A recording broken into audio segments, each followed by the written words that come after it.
దేశ ప్రధానమంత్రి నరేంద్ర మోడీ గారు గాంధీ జయంతి సందర్భంగా గాంధీకి నివాళులు అర్పించారు. గాంధీజీకి నివాళులు అర్పించారు. దేశ స్వతంత్ర ఉద్యమంలో పాల్గొన్నాడు గాంధీజీ అని చెప్పేసి మాట్లాడాడు.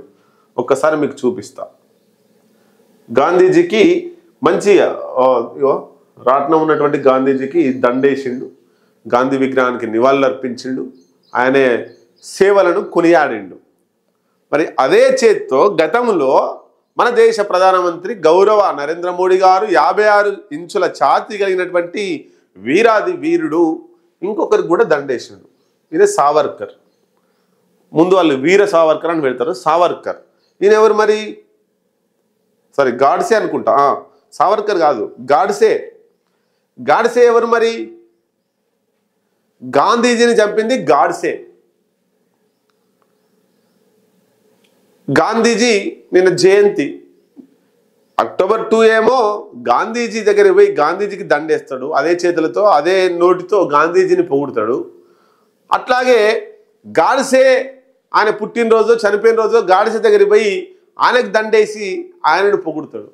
ఇక్కడ చంపిన ఆయనను పొగుడుతుండు, చనిపోయిన ఆయనను పొగుడుతుండు. మరి అది నోరా లేకపోతే ఇంకేమని అంటారా? ఒక్కసారి వాళ్ళకు వాళ్ళు అర్థం చేసుకోవాల్సినటువంటి అవసరం ఉంది. ఒక స్టాండ్, ఒక పొలిటికల్గా ఒక దేశ ప్రధానమంత్రిగా ఒక స్టాండ్ తీసుకున్నప్పుడు ద్వంద్వ స్టాండ్స్ ఉండకూడదు. 2 రకాల అంశాల మీద, రెండు గుర్రాల మీద, 2 పడవల మీద స్వారీ చేయకూడదు. ఎగ్జాక్ట్లీ ఇక్కడ మన దేశ ప్రధానమంత్రి నరేంద్ర మోడీ గారు 2 గుర్రాల మీద, 2 పడవల మీద ఆయన వెళ్తుండు. మరి 2 గుర్రాల మీద వెళ్ళినప్పుడు, 2 పడవల మీద వెళ్ళినప్పుడు ఏమవుతుందో మీకు తెలుసు. చంపినానని పొగడడం ఏంది, చనిపోయినానని పొగడడం ఏంది? మీకు దమ్ముంటే పొగిడితే గాడ్సేనే పొగుడు వద్దనరు. మళ్ళీ ఈ రాజకీయ డ్రామా ఏంది? గాంధీ దగ్గరికి వచ్చి గాంధీని పొగడడం, లేదా గాంధీజీ మంచి చేస్తే గాంధీజీని పొగుడు. మర్డర్ చేసినానని పొగుడుతుండు, చనిపోయినానని పొగుడుతుండు ఇద్దరిని. అంటే ఇది రాజకీయ కుట్రనే కదా, రాజకీయ అంశానికి ముడిపడిందే కదా. ఇంత రాలడి జిల్లాలో ఉన్నారా భారతదేశంలో అర్థం చేసుకోకుండా? గాంధీజీని చంపినటువంటి గాడ్సేను వాళ్ళు దేవుడని కొలుస్తారు ఆర్ఎస్ఎస్ వాళ్ళు. ఆర్ఎస్ఎస్ వాది బీజేపీకి అనుకూలంగా ఇప్పుడు మలుచుకుంటున్నారు గాడ్సేను. ఇక దేశ స్వతంత్రంలో భారతదేశంలో గాంధీజీ కొట్లాడింది లేదు, భగత్ సింగ్ కొట్లాడింది లేదు, రాజ్గురు, సుఖ్దేవ్ ఇంకా ఎవరు కొట్లాడింది లేదు, అల్లూరి సీతారామరాజు కొట్లాడింది ఏం లేదు. ఆర్ఎస్ఎస్లో కొట్లాడిర్రు, ఆర్ఎస్ఎస్ తెచ్చిర్రు అని చెప్తాడు. ఇక రాబోయే కాలంలో మన భారతదేశ స్వతంత్ర ఆగస్టు 15 రోజు పెట్రోలియం శాఖ ఒక పోస్టర్ రిలీజ్ చేసింది. ఆ పోస్టర్లో ఈ వీర సావర్కర్ కూడా అందులో స్వతంత్ర సంగ్రామంలో పాల్గొన్నట్టు భగత్ సింగ్, గాంధీజీ వీళ్ళతో పాటు ఆయన ఫోటో కూడా పెట్టారు. అంటే రాబోయే కాలంలో కేంద్ర మంత్రి పెట్రోలియం శాఖ అట్లా చేస్తే అంటే చరిత్రను వక్రీకరించడమే కదా. సావర్కర్ పోరాటంలో పాల్గొన్నట్టే అవుతుంది కదా అట్లా పెట్టడం. మరి సావర్కర్ కావచ్చు, ఆర్ఎస్ఎస్ కావచ్చు, 100 సంవత్సరాలు అవుతుందని మొన్న 100 సంవత్సరాల వేడుకలు చేసారు కదా.